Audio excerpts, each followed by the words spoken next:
Praise the Lord.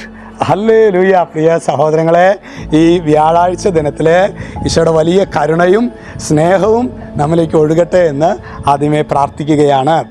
ഇന്ന് നാം ധ്യാനിക്കുന്നത് അത് പ്രഭാഷക പുസ്തകം 7-ാം അധ്യായം 1-ാം തിരുവചനം. തിന്മ പ്രവർത്തിക്കരുത്, നിനക്ക് തിന്മ ഭവിക്കുകയില്ല. അതായത് നമ്മൾ ആരും നമ്മുടെ ജീവിതത്തിൽ തിന്മ ഭവിക്കാനായിട്ട്, തിന്മ കടന്നു വരാനായിട്ട് ആഗ്രഹിക്കുന്നില്ല അല്ലേ? വചനം പറയാണ് തിന്മ പ്രവർത്തിക്കരുത്. നമ്മുടെ ജീവിതത്തിൽ നോക്കുക സഹോദരങ്ങളെ, എത്രയോ തിന്മകളിലൂടെ, പാപത്തിൻ്റെ കഠോരമായ അവസ്ഥകളിലൂടെ നമ്മൾ കടന്നു പോകുന്നു.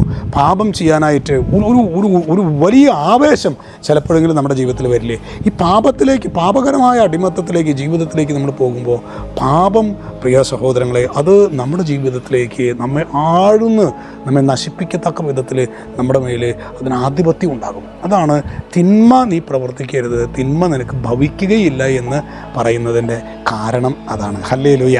അതുകൊണ്ട് ഇന്ന് ഈ ആശീർവാദം സ്വീകരിക്കുമ്പോൾ നമ്മുടെ ഉള്ളിലുള്ള പാപസുഖങ്ങളെ വെറുത്തുപേക്ഷിക്കാനായിട്ടുള്ളൊരു കൃപ, അത് കൃപ കിട്ടിയാൽ മാത്രമേ പറ്റുള്ളൂ കേട്ടോ. അതായത് നമ്മൾ പോ പാപമേ ഇപ്പം മദ്യപാനാസക്തിയുള്ള ആളാണെങ്കിൽ പോട്ടെ എന്ന് പറഞ്ഞാൽ, അല്ലെങ്കിൽ ജഡികാസക്തിയുള്ള ആളാണെങ്കിൽ പോട്ടെ എന്ന് പറഞ്ഞ് ശരിയാവില്ലേ?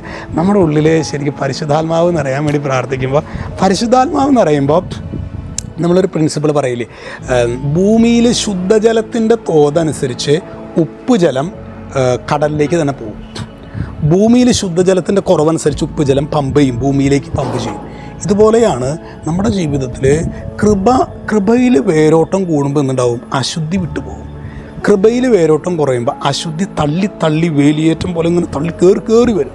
അതുകൊണ്ട് കർത്താവേ, ഈ ആശീർവാദ വേളയിൽ പാപത്തെ വെറുത്തുപേക്ഷിക്കാൻ വേണ്ട പരിശുദ്ധാത്മ ചൈതന്യം ഞങ്ങൾക്ക് നൽകണമേ, ഇപ്പോഴും എപ്പോഴും എന്നേക്കും. ആമേൻ.